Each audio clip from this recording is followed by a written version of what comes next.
नहीं मेरे राजा, मेरे बच्चे, चुप हो जा, चुप हो जा युवराज। न जाने से आज क्या हो गया, आज तो ये शांत ही नहीं हो रहा।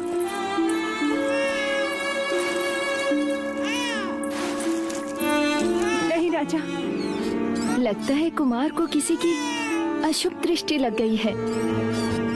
लौशिका, युवराज की नजर उतारो शीघ्र।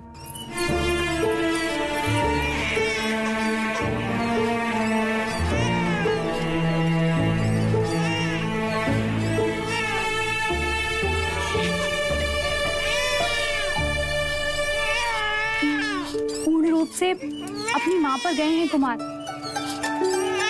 महादेवी भी तो जागती थी आधी आधी रात, फिर न जाने क्या क्या जतन करने पड़ते थे उन्हें सुलाने के लिए। सर में तेल लगाओ, गाना गाओ, संगीत सुनाओ।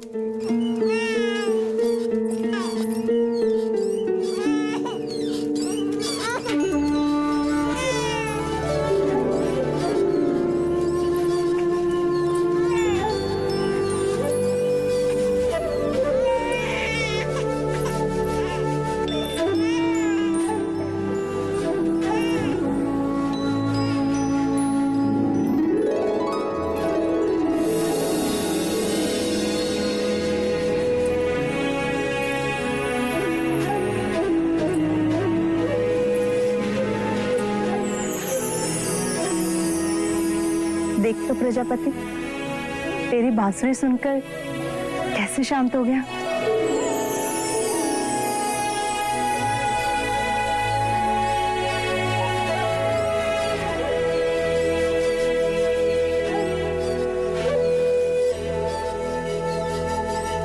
देखिए तो महादेवी, बांसुरी के स्वर सुन के कैसे सो गए हमारे कुमार।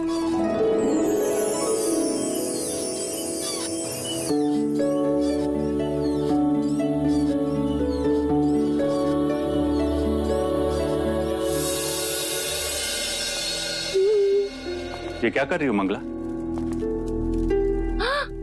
आर्या, तुम्हारी आंखों को क्या हुआ? क्या हुआ? कुछ भी तो नहीं। अगर कुछ हुआ नहीं है तो फिर देखकर भी पूछ क्यों रहे हो? क्या कर रही हो मंगला? मैं ये पूछ रहा हूँ कि तुम ये दिए क्यों जला रही हो? हाँ, अब ये सही प्रश्न। दिए कब जलाते हैं? जब कोई पर्व होता है। आज पर्व ही तो है। किंतु आज कौन सा पर्व है? अरे, महामुनि असित ने हमारे देवदत्त के लिए भविष्यवाणी जो की है। भविष्यवाणी? किंतु वो भविष्यवाणी तो सिद्धार्थ के लिए थी। हाँ, उसी के लिए की थी। शब्द सिद्धार्थ के लिए थे, पर मर्म देवदत्त के लिए था। वो कैसे? आंखें बड़ी करो आर्य, आंखें बड़ी करो। अरे, सिद्धार्थ बड़ा होकर सन्यासी बनेगा तो राजगद्दी पर देवदत्त ही तो बैठेगा ना।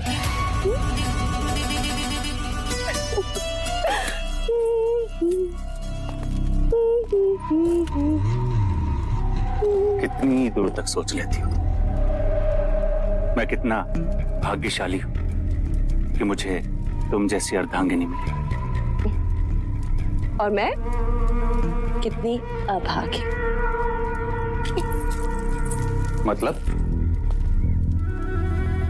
मतलब मूछे होती तो महाराज बनते। मांग है इसलिए मंगला।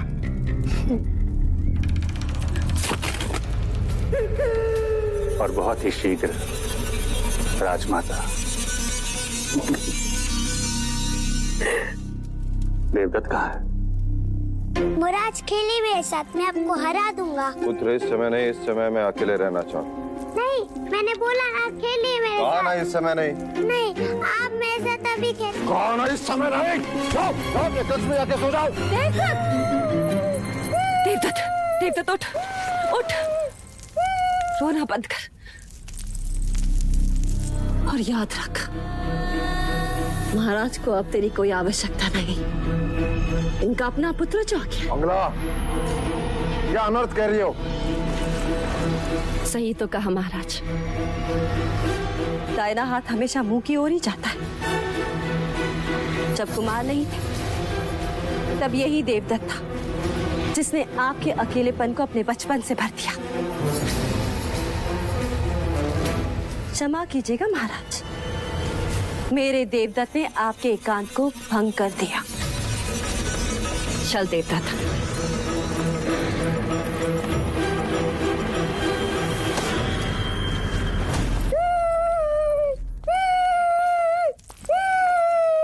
शांत शांत हो जा, मैंने कहा ना, एकदम चुप चुप हो जा। धीरे धीरे मंगला दीदी, सिद्धार्थ अभी अभी सोया है। तुम्हें क्या हुआ? तुम क्यों रो रहे? आज महाराज पहली बार देवदत्त पर क्रोधित हुए हैं। महाराज क्यों? आपके कारण। हमारे कारण? आप महादेवी माया को वचन देकर भूल गई महादेवी प्रजापति। आपने कहा था कि आप दोनों का ध्यान रखेंगे, परंतु युवराज सिद्धार्थ के लालन पालन में इस तरह डूब गई हैं आप कि व्यथा में डूबे महाराज पर ध्यान ही नहीं रहा आपका। माँ तो बन गई, परंतु पत्नी का धर्म भूल गई। इस समय जब महाराज को आपके शयन कक्ष में होना चाहिए, वो व्यथित राज्यसभा में बैठे हैं। आप महादेवी हैं, किंतु आयु में मैं आपसे बड़ी हूँ। आपका ध्यान रखना मेरा कर्तव्य है, इसलिए बिना मांगे आपको सलाह दे रही हूँ। ऐसे कोमल अवसर में अपने पुरुष को अकेला नहीं छोड़ना चाहिए। आप समझ रही हैं ना? चल देवदत्त।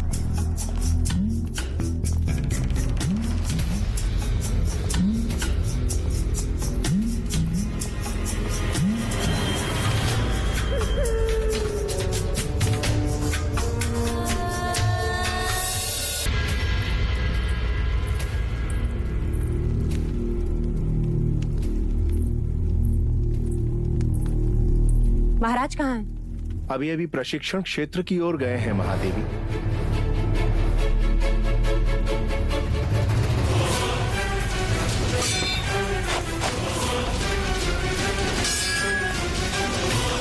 मेरा पुत्र सन्यासी बने,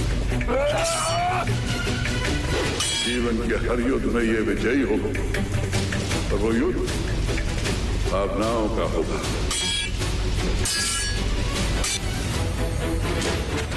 भले इसने तेरे क्षत्रिय कुल में जन्म लिया हो, पर रूप सन्यासी का लेकर आया है। क्षमा महाराज, दोष तुम्हारा नहीं, मैं बेध्यान हो गया था।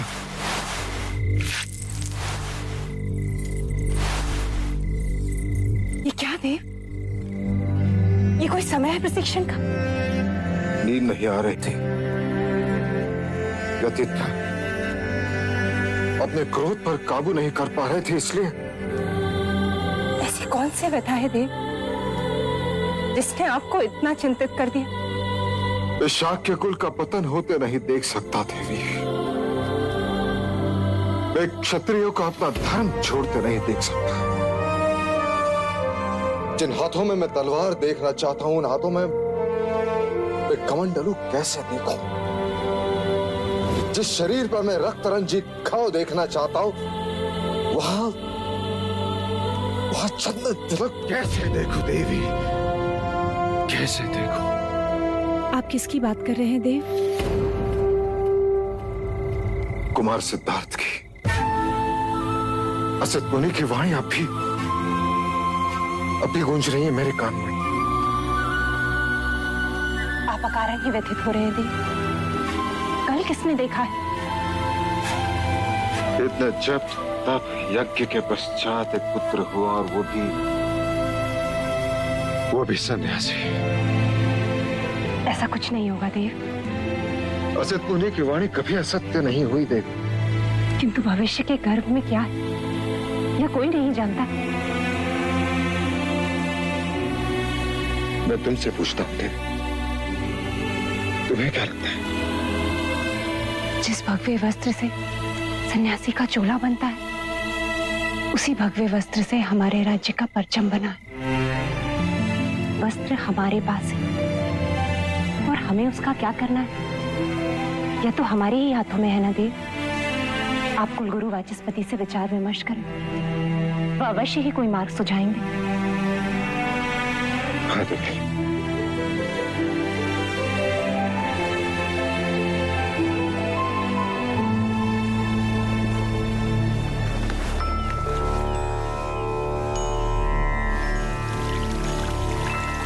कुलाथो ब्रह्म रूपाया मध्याथो विष्णु रूपेने अगर्थ शिव रूपाया वृक्ष राजाय थे नमः।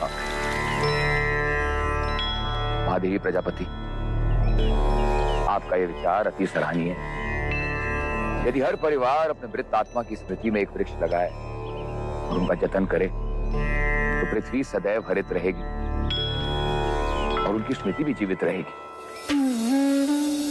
आज हमने ये वृक्ष लगाकर महादेवी महामाया की स्मृति को सदैव के लिए धरती से जोड़ दिया है। महादेवी महामाया की, महादेवी महामाया की, महादेवी महामाया की।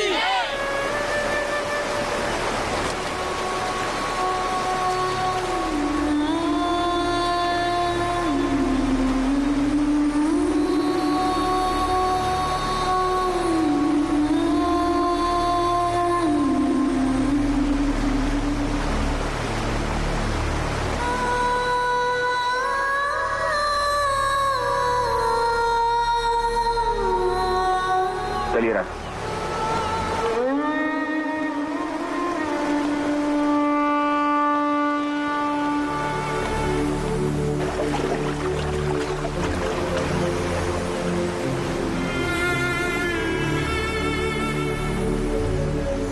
गुरुवर्य, मुझे आपके मार्गदर्शन की आवश्यकता है।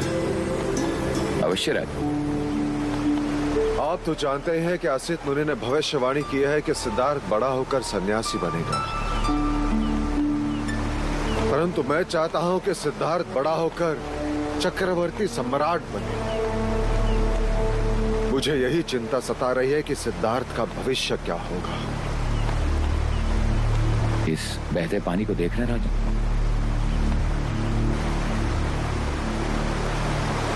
यदि आप इसके प्रवाह को मोड़ना चाहेंगे तो क्या करेंगे राजा? गुरुवर्य, एक गहरी नहर बनानी होगी ताकि पानी उस नहर से बहे। परंतु इसका प्रवाह तो सीधा है। यदि ना मुड़ा तो पानी को रोकना होगा गुरुवर्य। उसके आगे बांध बांधना होगा ताकि पानी का प्रवाह मुड़ जाए। सिद्धार्थ का जीवन भी इस बहते पानी की प्रवाह की तरह है राजा। यदि आप उसे योद्धा बनाना चाहते हैं तो क्षत्रियता की गहरी नहर खोदनी ही पड़ेगी। बैरागी बनने से रोकना चाहते हैं तो माया और करुणा के आगे बांध बांधना ही होगा। असित मुनि की दृष्टि एक सन्यासी की है, इसलिए उन्हें सिद्धार्थ की महानता केवल एक सन्यासी बनने में दिखती है। परंतु आप क्षत्रिय हैं, इसलिए आपको सिद्धार्थ की महानता एक चक्रवर्ती सम्राट बनने में दिखती है। क्षत्रिय धर्म से सींचोगे तो क्षत्रिय ही बनेगा। शारीरिक बल, शस्त्र संचालन, घुड़सवारी, हाथी प्रशिक्षण की ऐसी शिक्षा दीजिए कि वो योद्धा ही बने राजन। करुणा और माया से उसे सदैव दूर रखना राजन। वो मनुष्य को बैराग की ओर ले जाते हैं।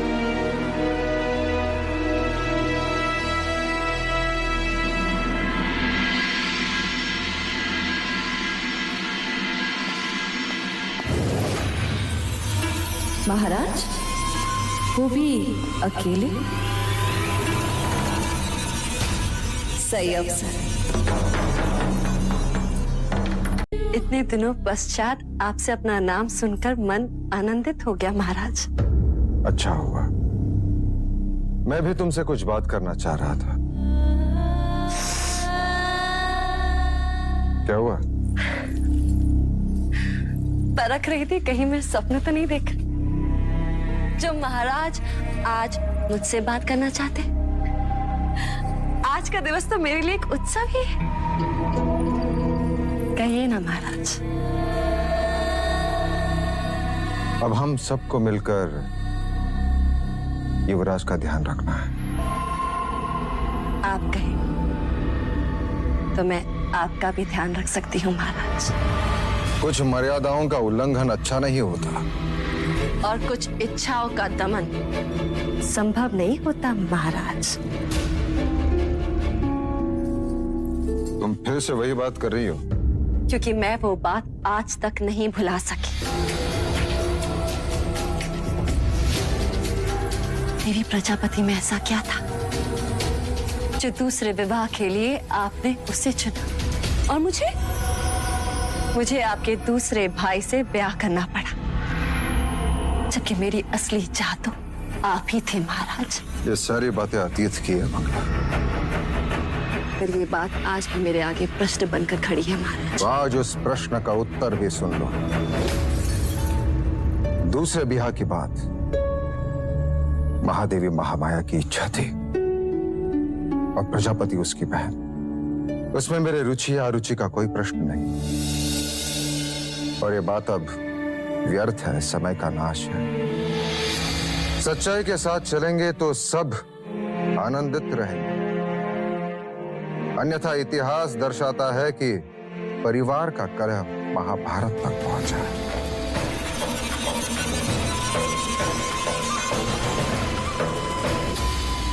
महाराज शुद्धोदन, पहले मेरी दृष्टि केवल आप पर थी, परंतु अब आपके साम्राज्य पर भी है। कपिलवस्तु की महादेवी नहीं बन सकी, परंतु राजमाता अवश्य बनकर दिखाऊंगी। मैंने युवराज सिद्धार्थ के हाथ में कमंडल ना थमाया ना, तो मंगला को मंगला मत कहना।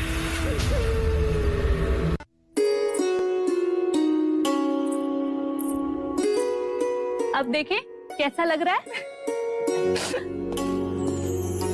महादेवी प्रजापति, क्या हम भीतर आ सकते हैं? आपको भीतर आने के लिए आज्ञा की आवश्यकता कब से पड़ गई? आइए छोटे राजा।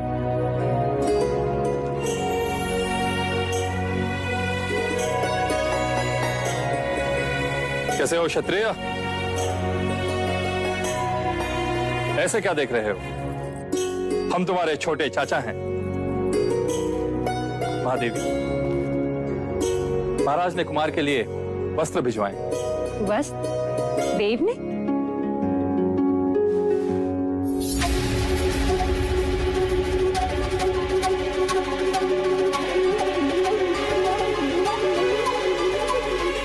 लोहे की चादर?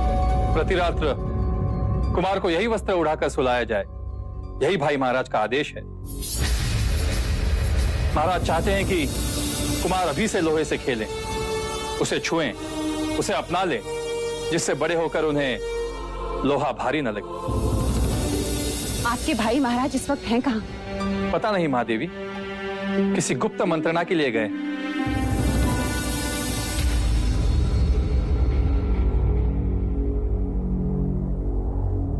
असित मुनि की भविष्यवाणी आप सबने सुनी। मैं नहीं चाहता कि सिद्धार्थ सन्यासी बने। आप निश्चिंत रहें महाराज, सन्यास तो वन प्रस्थान की आयु में लेते हैं। या तो अति दुखी मनुष्य सन्यास के बारे में सोचता है। दुखों से तो मैं सिद्धार्थ को कोसों दूर रखूंगा। सन्यास लेने के बारे में तो रोगी भी सोच सकते हैं महाराज, और वो भी जो भोग विलास से दूर भागते हैं।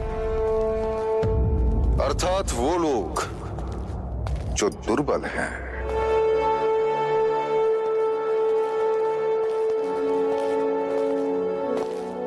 इसका तात्पर्य यह है कि हमें दुखी और दुर्बलता से, गरीब, रोगी और वृद्धों से सिद्धार्थ को दूर रखना होगा। परंतु ये तो असंभव है महाराज। राज्य में गरीब, वृद्ध, रोगी, प्रजाजन तो रहेंगे ही। उन सबसे सिद्धार्थ को कैसे दूर रख सकते हैं?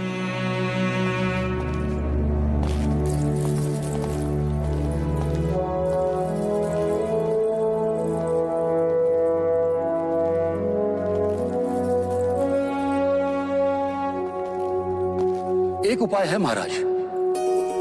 कैसा उपाय सेना? क्यों ना हम राज्य के सभी दुखों को बाहर कर दें।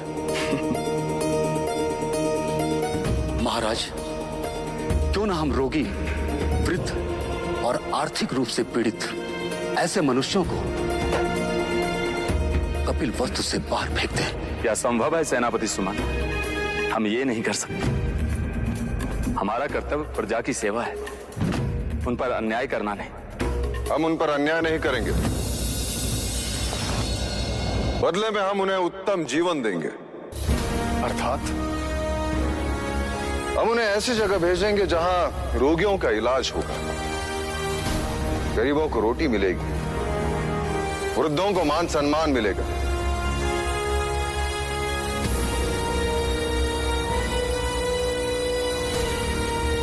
क्या आपको मेरा प्रस्ताव अच्छा नहीं लगा? लोक कल्याण के साथ साथ हमारा हेतु भी पूर्ण हो जाए। क्षमा महाराज, किंतु इतने लोगों को हम बसाएंगे कहाँ? ये लोग हमारे कहने से जाने भी तो चाहिए। मैं स्वयं उन्हें समझाऊंगा। और नहीं माने तो? नहीं माने तो हम उन्हें बलपूर्वक मनाएंगे। शस्त्र के आगे शास्त्र भी झुकते हैं। पहाड़ की दूसरी ओर एक आरोग्य धाम, एक नई नगरी का निर्माण करेंगे। लोगों को किसी प्रकार की कोई कमी नहीं होगी। क्षमा करें महाराज, इतना बड़ा निर्णय हम अकेले कैसे ले सकते हैं? हमें शाह की सभा बुलानी होगी।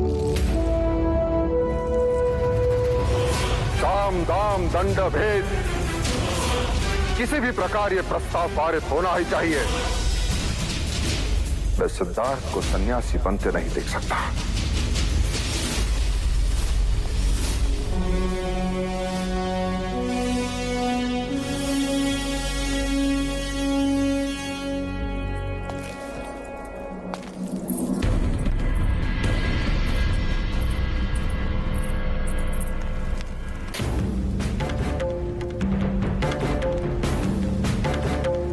हमारी सभा संबोधन के बाद प्रस्ताव सर्वानुमति से पारित होना चाहिए। आप निश्चिंत रहे महाराज, सभी को समझा दिया गया है। कोई सिक्कों की बोली समझा तो कोई तलवार की भाषा, कोई विरोध शेष नहीं है। अब यहाँ वही होगा महाराज जो आप कहेंगे।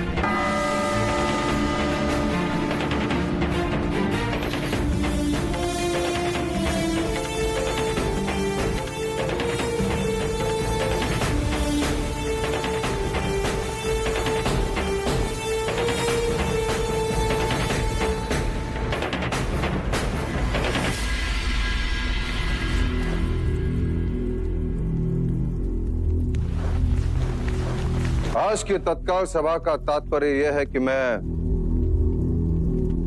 कौशल राज और मगध पर आक्रमण करना चाहता हूं।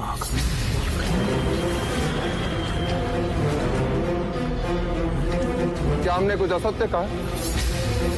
क्या हमें से हर एक शाक्य ये नहीं चाहता कि कपिल वस्तु का विस्तार हो?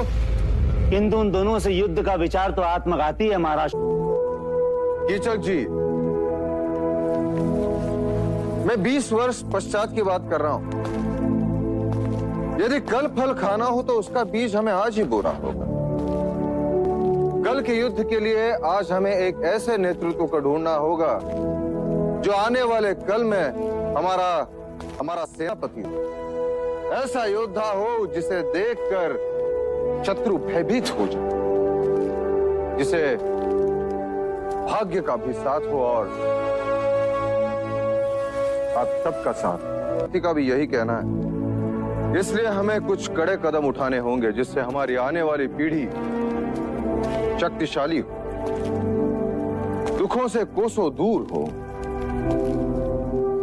चिंता से मुक्त हो। इसलिए मेरा यह सुझाव है कि हम एक नई नगरी का निर्माण करेंगे जहां कपिल वस्तु के रोगी, वृद्ध और आर्थिक रूप से पीड़ित लोगों को रखा जाएगा, जिससे हमारे युवकों को अपने कर्तव्य से मुक्ति मिले, ताकि वो युद्ध कला और राज्य के प्रगति की ओर अपना लक्ष्य केंद्रित कर सके।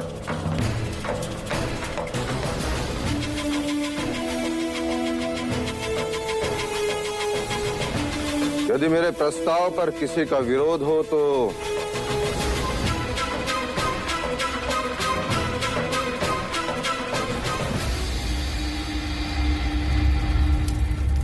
क्या शाक्य कुल के सभी प्रतिनिधियों को इस प्रस्ताव पर सहमति है?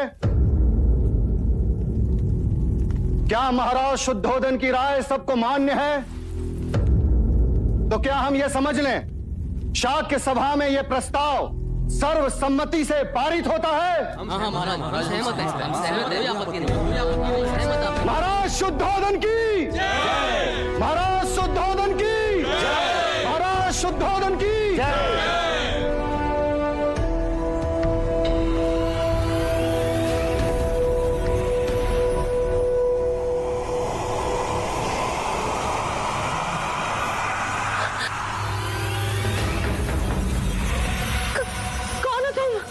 हमारी दादी तंत्र मंत्र जानती हैं। आपने कहा था ना। लीजिए, इस बादाम को आप अपने पास रखिएगा। देखिएगा आज आपको कोई न कोई शुभ संदेश मिलेगा। हाँ ठीक है, ठीक है, जाओ यहाँ से। सीते ही इसे पानी में बहा दीजिएगा। हाँ ठीक है, जाओ। आओ दादी।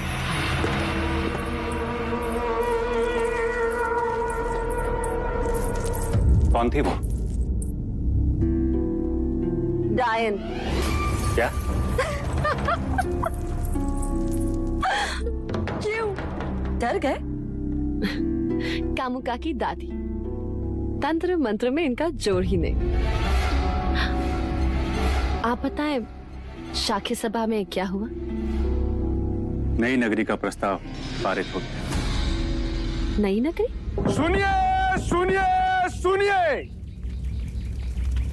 कपिल वस्तु के सभी प्रजाजनों के हित में महाराज शुद्धोधन ने एक ऐसा निर्णय लिया है जो कभी किसी राजा ने अपनी प्रजा के हित में नहीं लिया।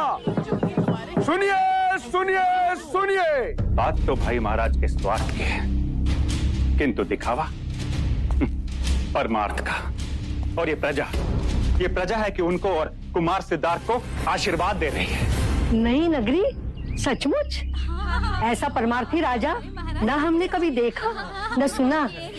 कुमार सिद्धार्थ जुक जुक जिए। ये तो अनर्थ है। प्रजा की आंखों में धूल झोंकने की बात है आर्य। हमें कुछ ऐसा करना होगा जिससे महाराज का मुखौटा उतर जाए, प्रजा को सच्चाई का पता चले, महाराज शुद्धोधन अपमानित हो और कुमार सिद्धार्थ को भी प्रजा अभिशाप माने। किंतु ये कार्य करेगा कौन?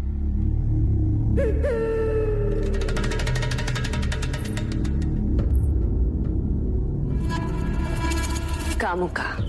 नई नगरी का लाभ लेने के लिए सभी गरीब, वृद्ध और रोगियों को 2 दिन में कपिल वस्तु छोड़कर वहां जाना होगा।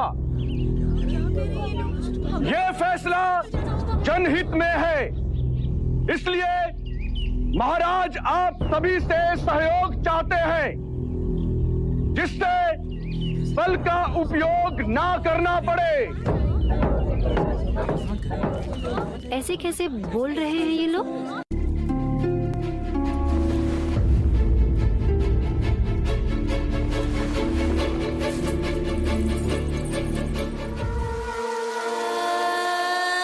अरे इस भलाई के पीछे कितना स्वार्थ छिपा है, ये तो अंदर की बात है।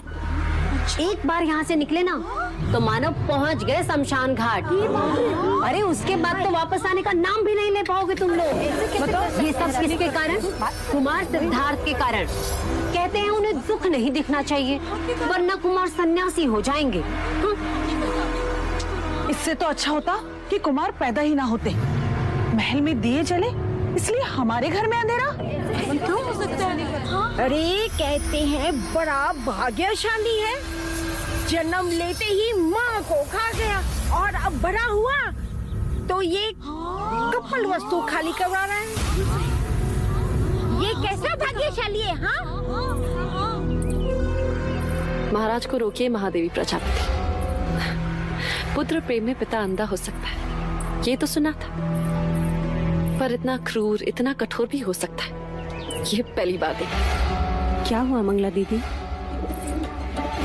महाराज कपिल वस्तु से सारे दुखी, निर्धन, वृद्ध, रोगियों को राज निकाला दे रहे। क्यों? युवराज सिद्धार्थ के लिए, जिससे वो दुख ना देखे, उनमें करुणा ना उपजे और वो कभी सन्यासी ना बने। महादेवी मां ऐसा कभी नहीं होने देती। महाराज को रोकिए, कहीं प्रजाजनों में असंतोष फैल गया ना तो अनर्थ हो जाएगा।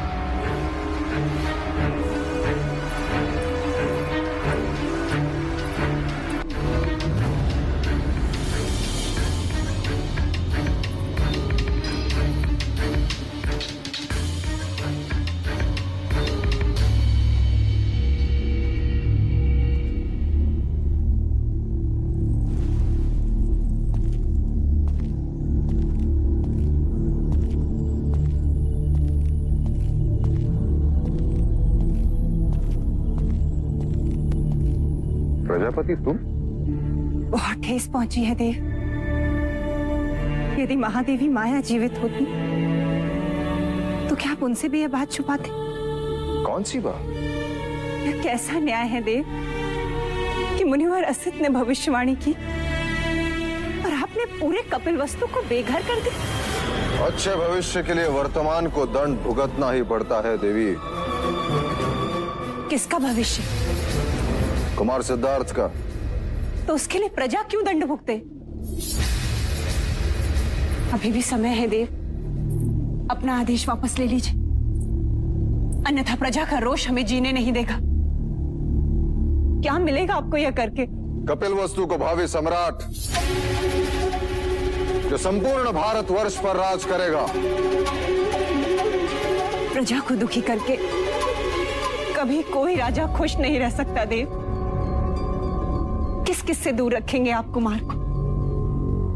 प्रकृति के भेद छुपाए नहीं छुपते।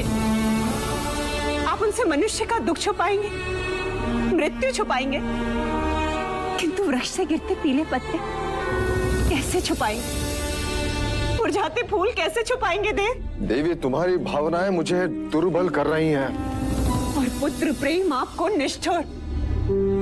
कहीं ऐसा ना हो कि कुमार बड़े हो और इस कांड का उल्लेख निकले तो उनका सर शर्म से झुक जाए। प्रजापति,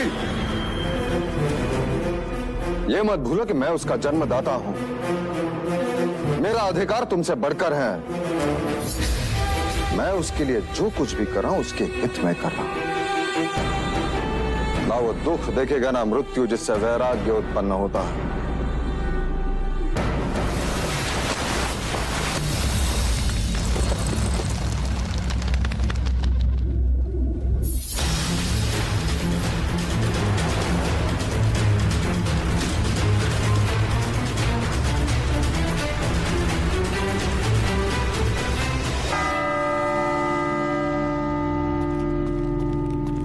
आज के बाद कपिल वस्तु में कोई शमशान घाट नहीं होगा, कहीं धुआं नहीं उठेगा।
नहीं रह पाएगा अपनी दादी के बिना ये। अरे कल बीमार होगा तभी लेके जाओगे इसे तुम। ये मत भूलो कि मैं उसका जन्मदाता हूं। मेरा अधिकार तुमसे बढ़कर है।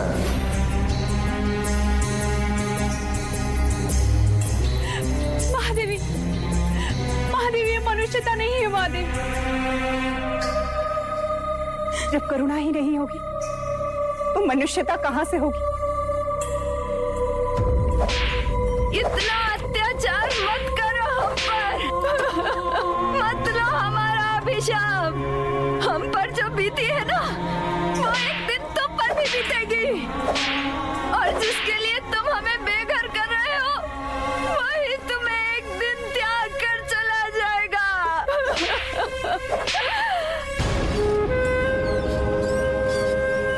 मैं तुझसे पूछ रही हूँ, और कितनी देर लगाएगा तू?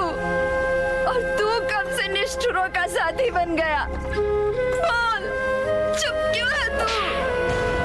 क्या हमारा दुख तुझ तक नहीं पहुंचता? इस आतंक को देखकर तेरी आंख से आंसू क्यों नहीं बहते?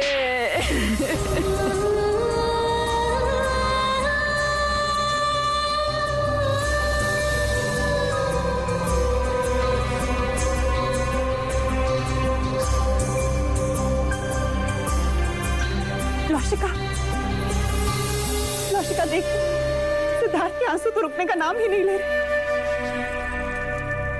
भाई महाराज, अब इस नगरी में कोई वृद्ध नहीं, कोई रोगी नहीं, कोई दुखी नहीं है। देव,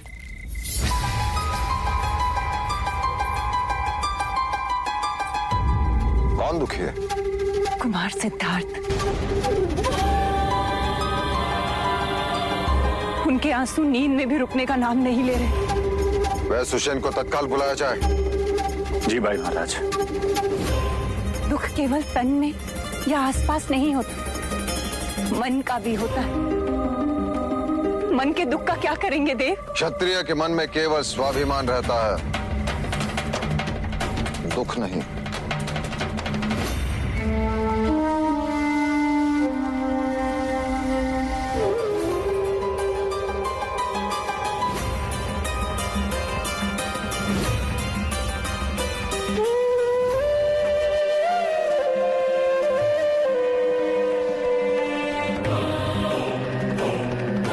कुमार ने अवश्य कोई डरावना सपना देखा होगा, इसी कारण नींद में आंसू बहे होंगे। आज के पश्चात आप परिवार समेत यही राजमहल में रहेंगे। आपका केवल एक ही कर्तव्य होगा कि राजमहल में कोई भी रोगी ना हो, मानसिक रूप से, शारीरिक रूप से। युवराज को कुछ नहीं होना चाहिए। डर में बीत गए दिन कितने, सन्नाटे में रातें, साम दाम दंड भेद के डंडे करते रहे बस बातें। आंखों में आंसू है भरे, होठों पे लिए मुस्कान, समय बीतता चला गया पर कर गया जग वीरान, कर गया जग वीरान।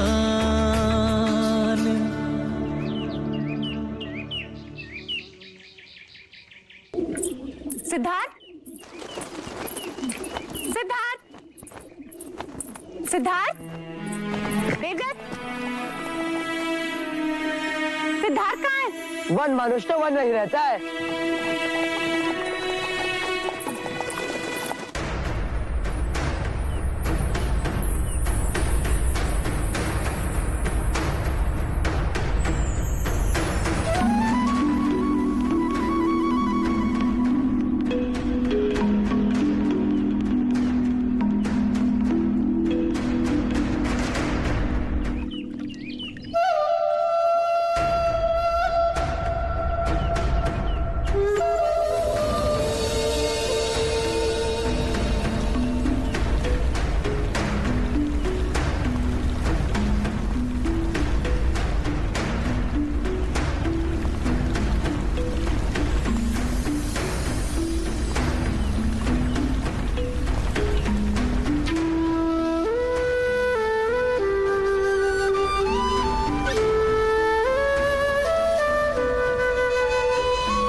है